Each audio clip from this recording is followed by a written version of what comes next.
Hello, today's topic is span of management. First, you should know what is the meaning of span of management. The span of management refers to the number of subordinates who can be managed efficiently by a superior. That means how many subordinates? Subordinates means workers. How many workers can be managed by a superior is known as span of management. Simply saying, the manager having the group of subordinates who report to him directly is called span of management. The span of management has two implications. First one is influence the complexity of the individual manager's job. So it influences the complexity. Complexity means whatever the complex are there in the individual manager job, it influences. Next one is determine the shape or configuration of the organization. It determines the shape or configuration means arrangements of the organization. The span of management is related to the horizontal level of the organization structure. Always the span of management will be in the horizontal level. So there are two types of span of management are there. Now we will see what it is. Span of management are two types. First one is wide span and the second one is narrow span. Now one by one we will see what is the meaning of wide span and narrow span. First one is the wide span, which is known as flat structure. So here is a picture. From this you can easily understand what is the meaning of span of management. Here in this picture, the first level is the chief executive, second level is the executives, and third level is the workers. So workers, the last level, workers who are directly reporting to the chief executive is known as single level, and the executives who are having second level, that is managers are there, and after managers workers are there, it is known as flat structure. That means here, for example, in a organization 256 workers or subordinates are working means if they directly report to the chief executive, it is known as single line. If the executive the executive cannot control all the 256 subordinates. So what he is doing, he is appointing 4 managers as a second level executives, and these managers will be having, each will be having 64 workers with them. So these 64 workers will directly report to their managers, and the manager will directly report to the chief executive. This is known as flat structure. Here the level of execution will be simple. It will be only less executive will be there. And now we will see what are the advantages of these levels. First one is, with a wide span there will be less hierarchical levels, and thus the organization structure would be flatter. Just now we have seen in the picture that less hierarchical level, only 3 levels were there, and thus the organization, this is known as organization structure, will be flatter. Since the number of level is less, there will be better communication between the worker and the management, and better coordination will be there between the worker and the management. Such a structure would be less expensive because of less overhead cost of supervision. So just now we have seen that for 64 workers, for 64 subordinates, there will be only one manager will be there. So altogether for 256 workers, only 4 managers are there to control, and only one chief executive is there. So expensive cost will be less in this supervision. Next, the subordinates feel relaxed and develop their independent spirit in a free working environment. where the strict supervision is absent.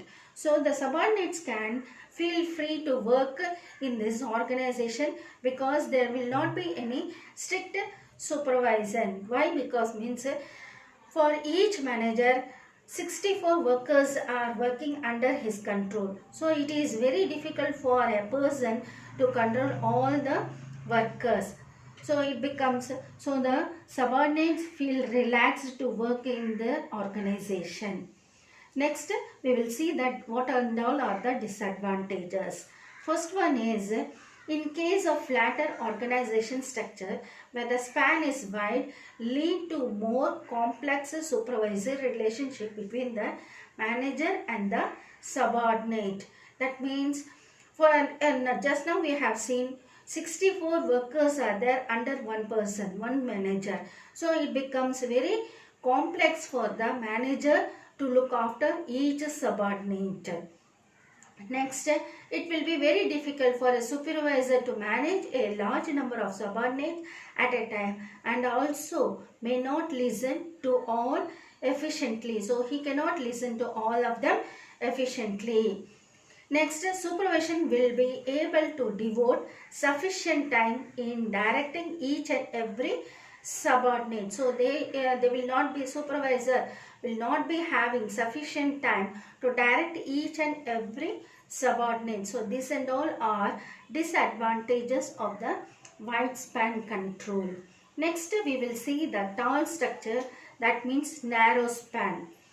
So in this span of control are 4 workers are there. In the same way, 256 workers are working in an organization, and now we will see how it is managed. So in this picture, the level of executive is more than the wide span. Here 4 levels are there. In first level, chief executive is there, and second level managers are there, third level supervisors are there, and fourth level only the workers are there. So it becomes easy for a chief executive to analyze all the 256 workers. Now let us see how it is. The first level is the chief executive, and he will be having 4 managers. Each manager will be having 4 supervisors.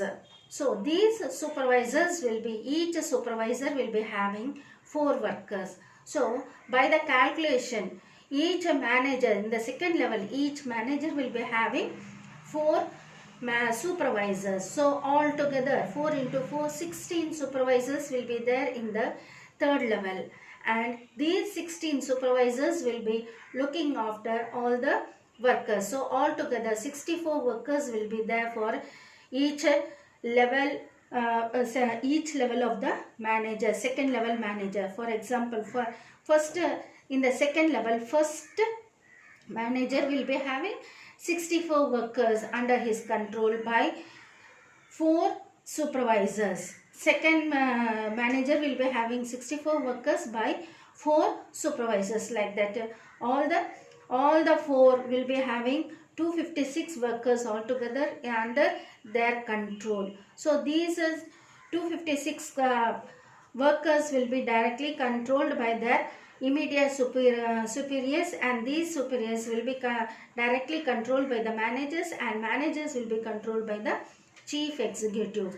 So it becomes easy for the higher level authority to execute the workers, supervise the workers very easily. They can easily supervise these workers. So now we will see what are the advantages and disadvantages of a narrow span. So first one is advantage, we will see.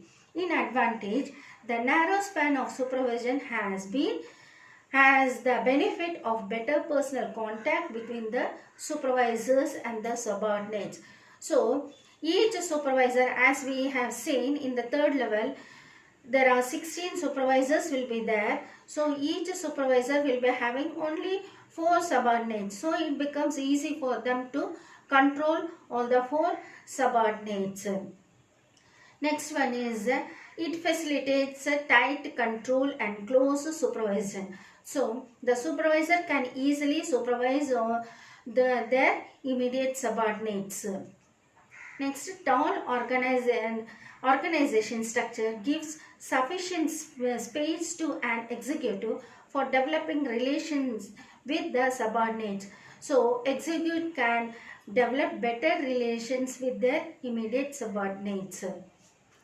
The cross communication get facilitated. That means operative staff communicating with the top management. Also, the chance of promotion increases with the availability of several job positions. So we have seen, just now we have seen in the picture that for one chief executive there are 4 managers are there, and under the 4 managers 16 supervisors were there, and for each supervisor there were 64 workers were there. Altogether 256 workers were working in an organization. So it becomes easy for them to increase the promotion. So as the level of the authorities, as the level is high, so they can, the lower level can get promotion to the higher level easily, where they are having job postings, several job postings are there. Next, we will see the disadvantage. First one is, since the span is narrow, which means less number of subordinates under one supervisor, requires more managers to be employed in the organization. By this sentence itself, you can understand that for less subordinates, more managers should be there. Just now we have seen that for 4 subordinates, 1 supervisor. So it becomes cost for the salaries. It becomes very expensive to give the salaries to each seniors. Next, with more levels in the hierarchy, the communication suffers severely. So, what is the meaning of this? Means the higher levels of the hierarchy is more. So, who and all are at the bottom level, they cannot communicate with the chief executive. What they have to do?